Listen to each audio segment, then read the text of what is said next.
Assalamualaikum warahmatullahi wabarakatuh. Kami dari kelompok 15 ingin mempresentasikan database sistem rental kamera. Perkenalkan, nama saya Mauluda Nur Aisyah dengan NIM 19251044. Saya akan menjelaskan studi kasus dan IRD penyewaan kamera. Pada studi kasus ini, kami mengambil tema penyewaan kamera. Dalam sistem awal, seluruh data masih disimpan dalam satu tabel. Kemudian, permasalahan muncul ketika satu pelanggan menyewa lebih dari satu kamera dalam satu transaksi. Data pelanggan dan data transaksi harus ditulis berulang kali setiap kamera yang dipinjam. Akibatnya, terjadi redundansi data. Karena itu, dilakukan proses normalisasi hingga 3NF agar data menjadi lebih terstruktur, mengurangi redundansi, serta mempermudah pengelolaan database. Pada bagian ini ditampilkan perbandingan IRD sebelum dan sesudah normalisasi. Pada IRD sebelum normalisasi, semua informasi berada dalam satu tabel, yaitu peminjaman kamera. Dalam tabel tersebut menyimpan banyak data seperti data pelanggan, transaksi, kamera, dan memiliki banyak nilai seperti nama kamera, harga sewa, jumlah, dan subtotal. Struktur seperti ini menyebabkan data pelanggan harus diulang setiap kali pelanggan menyewa kamera yang berbeda. Pada IRD setelah normalisasi, data dipisahkan menjadi 4 tabel, yaitu pelanggan, transaksi, detail transaksi, dan kamera.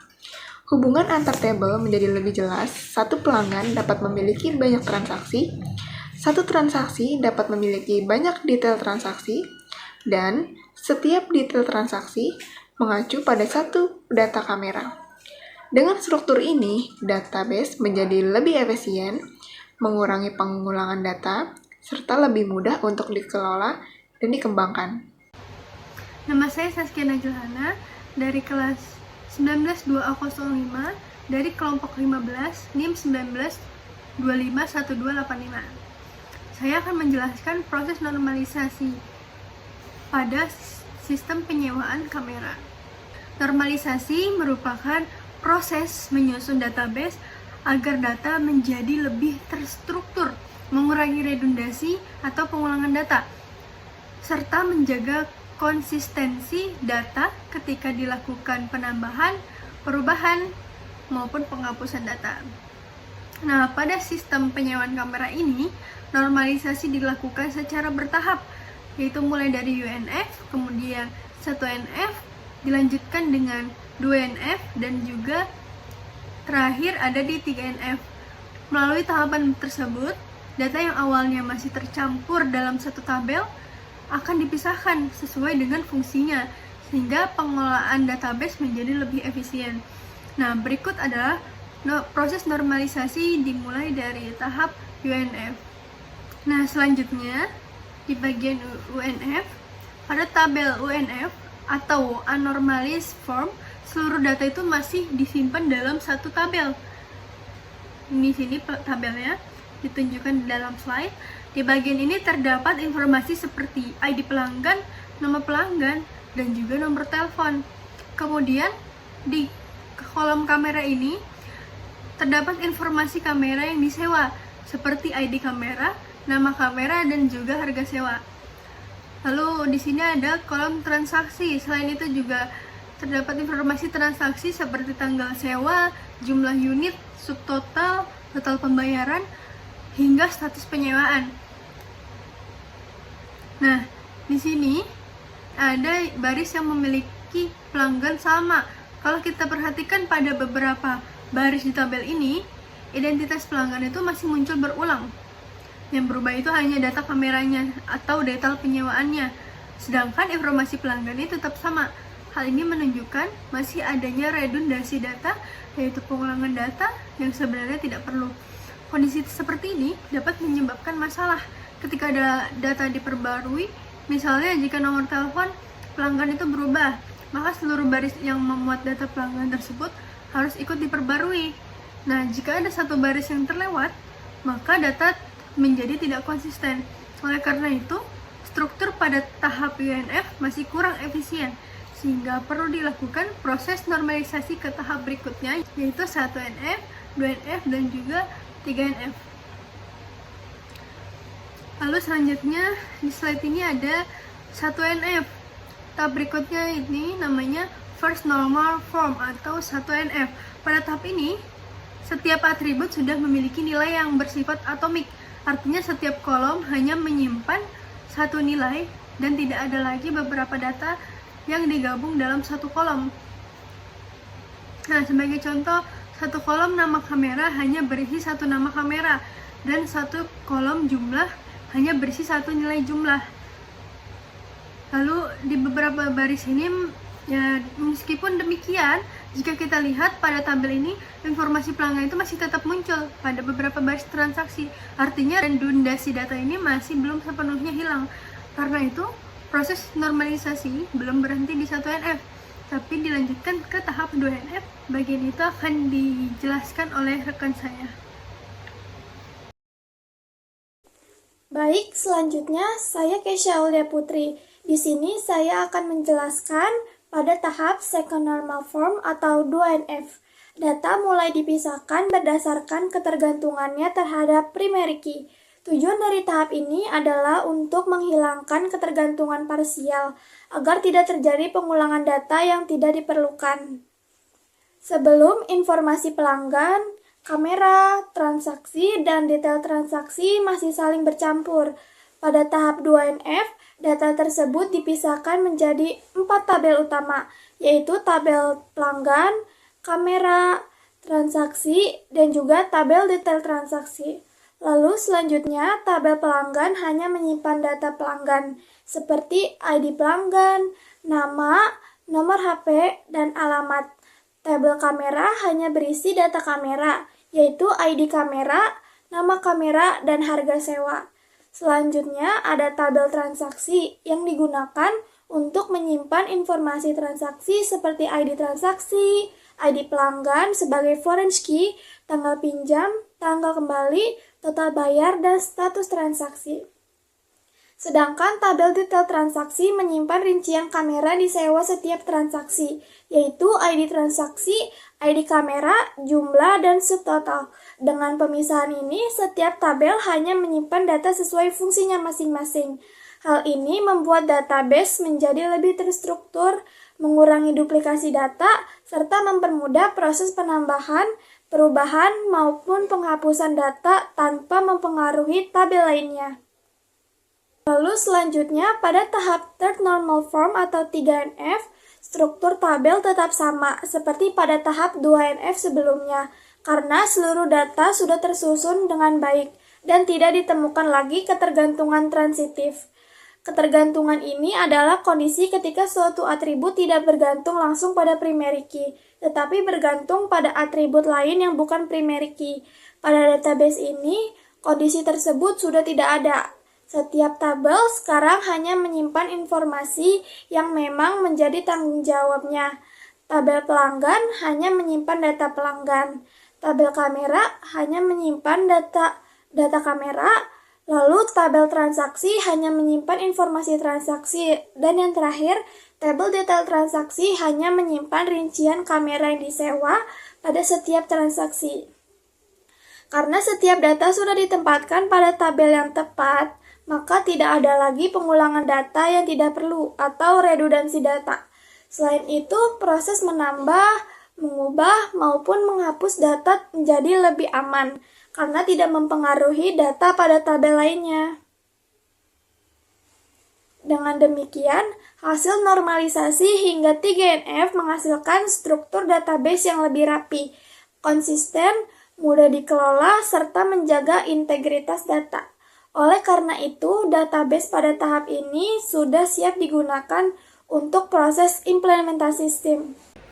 Baik, perkenalkan nama saya Haji Hanafila Asfia dengan NIM 1925-233. Pada bagian ini saya akan menjelaskan tentang Data Definition Language atau DDL. DDL merupakan kumpulan perintah SQL yang digunakan untuk membuat dan mengelola struktur database. Dalam sistem penyewaan kamera, DDL digunakan untuk membuat tabel seperti pelanggan, kamera, transaksi, dan detail transaksi.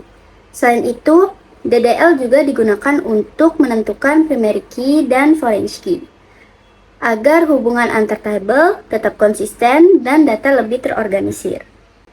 Selanjutnya, pada bagian ini terdapat perintah create table yang digunakan untuk membuat tabel baru di dalam database. Pada tabel pelanggan, terdapat ID pelanggan dengan tipe data varchar 10 dan dijadikan primary key.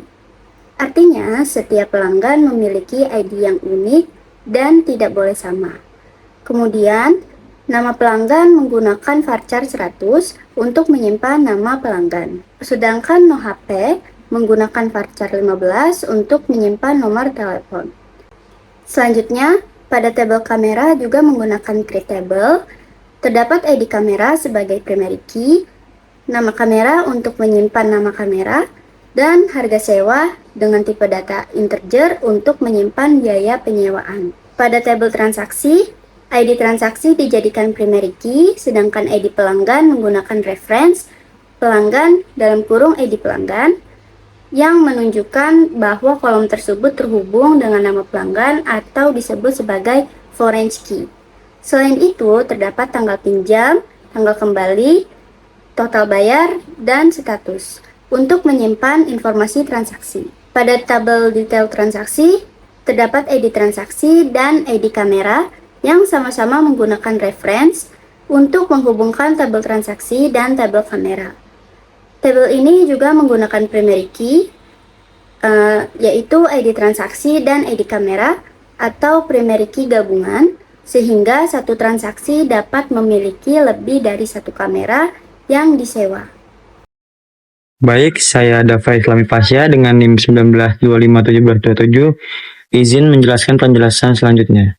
Setelah sebelumnya kita membahas tentang DDL atau Data Definition Language yang fungsinya untuk membangun struktur database, yaitu membuat tabel pelanggan, tabel kamera, tabel transaksi, dan tabel detail transaksi, beserta primary key dan foreign key-nya.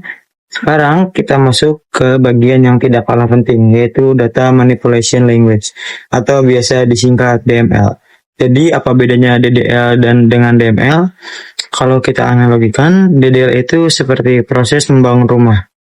Kita menentukan ada berapa ruangan, di mana letak pintu, di mana letak jendela. Nah, DML ini ibaratnya memproses isi rumah tersebut dengan perabotan, mengisi datanya, tapi strukturnya, yaitu ruang-ruangannya tidak berubah. Secara definisi, DML adalah kumpulan perintah SQL yang digunakan untuk mengelola isi data pada tabel-tabel di dalam database. Baik, sekarang kita masuk ke implementasi nyata dari perintah DML yang tadi sudah saya jelaskan konsepnya di slide sebelumnya. Kami menunjukkan proses insert into untuk tabel pelanggan. Kalau kita lihat di layar, kami menggunakan sintaks insert into pelanggan, kemudian di dalam kurung kami sebutkan kolom-kolom yang ingin diisi, yaitu ID pelanggan, nama pelanggan, nomor HP. Ini sesuai dengan struktur tabel pelanggan yang sudah kita definisikan sebelumnya di bagian DDA. Jadi, kita hanya mengisi 3 kolom ini karena memang hanya 3 kolom ini yang ada di tabel pelanggan. Setelah di bagian kolom, kami menggunakan kata kunci value. Lalu, di baris-baris berikutnya, kami memasukkan data-data pelanggan satu persatu dalam format tuple, dipisahkan dengan koma di setiap barisnya. Sebagai contoh, di baris pertama, kami memasukkan data dengan ID pelanggan PO001, nama pelanggan Andi, dan nomor HP yang tertera sebagai berikut. Jadi pada slide ini ditampilkan pengguna perintah insert yang digunakan untuk menambahkan data ke dalam tabel kamera.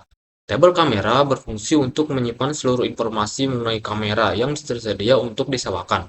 Data yang dimasukkan terdiri dari ID kamera sebagai primary key, lalu nama kamera, dan harga sewa. Setiap kamera memiliki ID yang berbeda agar tidak terjadi duplikasi data serta memudahkan proses pencarian dan pengolahan data. Sebagai contoh, kamera dengan kode K001 adalah Canon EOS 200D yang memiliki harga sewa sebesar 150.000. Setelah seluruh data berhasil dimasukkan, saya menjalankan perintah select from kamera limit 5 untuk menampilkan 5 data pertama pada tabel kamera. Selanjutnya, slide ini menunjukkan pengguna perintah insert untuk menambahkan data ke dalam tabel transaksi. Tabel transaksi digunakan untuk menyimpan informasi setiap aktivitas peminjaman yang dilakukan oleh pelanggan. Data yang dimasukkan meliputi ID transaksi, ID pelanggan, tanggal pinjam, tanggal kembali, total bayar, dan status. Pada tabel ini, ID pelanggan berfungsi sebagai foreign key yang menghubungkan tabel transaksi dengan tabel pelanggan sehingga setiap transaksi dapat diketahui dilakukan oleh pelanggan tertentu. Selanjutnya, pada slide ini menampilkan proses insert pada tabel detail transaksi. Pada tabel ini berfungsi untuk menyimpan rincian kamera yang dipinjam pada setiap transaksi. Data yang dimasukkan terdiri dari ID transaksi, ID kamera, jumlah, dan juga subtotal. Tabel detail transaksi memiliki peran yang sangat penting karena memiliki penghubung antara tabel transaksi dan tabel kamera. Dengan adanya tabel ini, satu transaksi dapat memiliki lebih dari satu kamera yang dipinjam tanpa menyebabkan terjadinya duplikasi data. Setelah proses penambahan data selesai dilakukan, saya menjalankan perintah select from detail transaksi limit 5 untuk memverifikasi bahwa seluruh data telah tersimpan dengan benar. Dari hasil query tersebut dapat lihat bahwa setiap transaksi telah memiliki rincian kamera yang dipinjam beserta jumlah unit dan subtotalnya. Sehingga relasinya antara tabel transaksi dan tabel kamera telah berjalan sesuai dengan rancangan database yang dibuat. Saya menjelaskan di slide ini query select dengan inner enjoy. Tujuan adalah untuk menggabungkan data dari beberapa tabel yang saling berhubungan. Di sini ada beberapa tabel. Transaksi sebagai tabel utama, pelanggan utama, data customer detail transaksi untuk rincian, kamera untuk data produk, inner join bekerja dengan cara mengambil data memiliki relasi yang sama tiap table. Oke, selanjutnya saya menjelaskan slide explain analysis. Di slide ini saya menggunakan explain analysis. Fungsinya adalah untuk melihat cara database menjalankan query, mengetahui beberapa cepat atau lama query dieksekusi. Di bagian kanan terlihat a query plan yang berisi metode yang ditandakan seperti hash join, jumlah data yang diproses, serta waktu eksekusi. Dengan explain analysis, kita bisa mengecek apakah query sudah efisien, mengetahui bagian mana yang lambat, dan lakukan optimasi jika diperlukan. Jadi, fitur ini sangat penting dalam analisis performa database, terutama kalau datanya sudah besar. Assalamualaikum warahmatullahi wabarakatuh. Perkenalan, nama saya Maulana Abdilsan Farofi dengan NIM 19251534. Oke, di sini saya akan mempresentasikan benchmark UNF, yang mana datanya di sini masih denormalisasi atau masih tercampur. Oke, di sini bisa kita lihat kondisi database rental kamera. Semua data pelanggan, kamera, transaksi itu disimpan dalam satu table besar yang bernama peminjaman kamera UNF. Terus di slide kedua yaitu benchmark 3NF, yang mana data-data ini sudah ternormalisasi, itu dipecah menjadi 4 table transaksi. Terus lanjut ke perbandingan benchmark UNF versus 3NF. Terus banyak yang ngira normalisasi ini selalu lebih cepat. Ya, jawabannya nggak selalu, karena UNF semua data disatukan di satu table besar, jadi susah dilihat strukturnya. Sedangkan 3NF ini data bisa sesuai entitas bisnis, yaitu pelanggan punya table sendiri karena dia entitas yang berdiri sendiri, kamera juga, transaksi. Saya Jafir Gasira Harjo, di sini akan mendemonstrasikan update anomali. Pertama-tama pada skema UNF, pada tabel peminjaman kamera UNF, saya mengubah ID pelanggan P011 untuk nama pelanggannya itu menjadi Andika. Lalu kitaran total baris yang terdampak adalah 3 baris karena data pelanggan tersimpan berulang pada beberapa transaksi. Hal ini menunjukkan adanya update anomali akibat redundansi data. Oke, yang kedua itu pada skema 3NF. Di sini saya menggunakan perintah update pada tabel pelanggan. Jadi saya mengubah ID pelanggan dengan P01 menjadi nama Andika. Lalu kita run. Baris yang terdampak hanya satu baris karena data pelanggan hanya disimpan pada satu tabel master. Hal ini menunjukkan bahwa normalisasi sehingga 3NF mengurangi redundansi dan menjaga konsistensi data. Jadi kesimpulannya, berdasarkan demonstrasi update anomali pada skema UNF, perubahan satu data master mengakibatkan 3 baris terdampak karena data pelanggan disimpan berulang pada beberapa transaksi. Sedangkan pada skema 3NF, perubahan data master hanya memengaruhi satu baris karena data pelanggan disimpan pada satu tabel. Dengan demikian, normalisasi hingga 3NF berhasil mengurangi redundansi data dan menjaga konsistensi data. Sekian presentasi dari kami. Wassalamualaikum warahmatullahi wabarakatuh.